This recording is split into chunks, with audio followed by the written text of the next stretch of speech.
నమస్కారం, మీరు చూస్తున్నది అనేక వార్తలను మీకు అందిస్తున్న రుద్రా న్యూస్. మంత్రి ఇలాకాలతో బిందెలతో నీళ్ల కోసం కాలనీ వాసులు ఎదురు చూస్తున్నారు. హుస్నాబాద్ మున్సిపాలిటీ పరిధిలోని నిర్మించినటువంటి డబుల్ బెడ్రూమ్ ఇళ్లలో నీరు రాకపోవడంతో గత 4 రోజులుగా ఇబ్బందులు పడుతున్నామని డబుల్ బెడ్రూమ్ వాసులు ఆవేదన వ్యక్తం చేస్తున్నారు. పొద్దున్నే లేచి బిందెలు బయట పెట్టుకొని ఎదురు చూస్తున్నామని, రోజు మొత్తంలో ఒక ట్యాంకర్ పంపితే మనిషికి 3 బిందెలుగా పోస్తే మాకు అవి సరిపోవడం లేదని వాపోతున్నారు. అధికారులకు చెబితే పట్టించుకోవడం లేదని, 3-4 రోజులుగా ఇంటి నుంచి బయటకు వెళ్ళలేకపోతున్నామని ఆవేదన వ్యక్తం చేస్తున్నారు. పిల్లలు స్కూలుకు వెళ్ళాలంటే వాటర్ లేవని, వెళ్ళడం లేదని అంటున్నారు. కనీసం వాష్రూమ్ వెళ్ళాలన్నా కూడా వెళ్ళలేకపోతున్నామని అంటున్నారు. గత ప్రభుత్వం ప్రతిష్టాత్మకంగా చేపట్టిన డబుల్ బెడ్రూమ్ ఇళ్లను పట్టణం నుంచి దూరంగా కట్టించడం వల్ల, సరైన వసతులు లేక, మున్సిపాలిటీకి 3 కిలోమీటర్ల దూరం ఉండడం వల్ల, ఆటో సౌకర్యం లేక, బస్సు సౌకర్యం లేక నానా ఇబ్బందులు అవస్థలు పడుతున్నామని అంటున్నారు. కాలనీలో సరైన లైట్లు లేక, సరిగా లేకపోవడం వల్ల ఇంటి నుంచి బయటకు వెళ్ళాలంటేనే భయంగా ఉంటుందని ఆందోళన చెందుతున్నారు. రాత్రి వేళల్లో పాములు, ఎలుగుబంట్లు తిరుగుతున్నాయని ఆవేదన వ్యక్తం చేస్తున్నారు. పలుమార్లు చెప్పినా అధికారులు పట్టించుకోవడం లేదని అంటున్నారు. మాకు సరైన వసతులు కల్పించాలని మంత్రి పొన్నం ప్రభాకర్ని కోరుతున్నారు.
డబుల్ బెడ్రూమ్ కాలనీ మాది.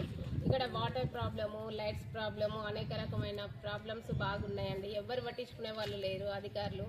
ఫస్ట్ మాకు లైట్స్, రోడ్డు, ఆటోలు ఇట్లా ఏవి లేవు అనుకూలంగా. చాలా ఇబ్బంది పడుతున్నాం. లైట్స్ కానీ, వచ్చేపోయేటప్పుడు ఆటోలు కానీ, ఈ వాటర్ కానీ ఏవి లేక అందరం చాలా ఇబ్బంది పడుతున్నాం. పట్టించుకునే వాళ్ళు ఎవరు లేరు మా కోసం. ఈ పిల్లలకు ప్రతిదీ ఏ విషయంలోనైనా చాలా ఇబ్బందులు పడాల్సి వస్తుంది.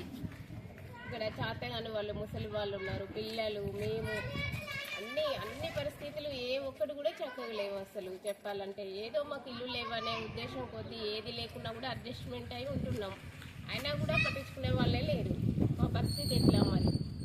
మీరు ఇల్లు వచ్చి ఎన్ని సంవత్సరాలు అవుతుంది మీకు? ఇక్కడ 2 సంవత్సరాలు అవుతుంది. 2 సంవత్సరాల నుంచి ఇదే పరిస్థితి ఉందా, లేకుంటే ఎప్పుడైనా మంచిగానే ఉంటుందా? ఇదే పరిస్థితి ఉంది. మీరు అధికారులకు చెప్పిరా? అధికారులు ఎవరైనా వచ్చి మిమ్మల్ని చెక్ చేస్తారా ఎప్పుడైనా?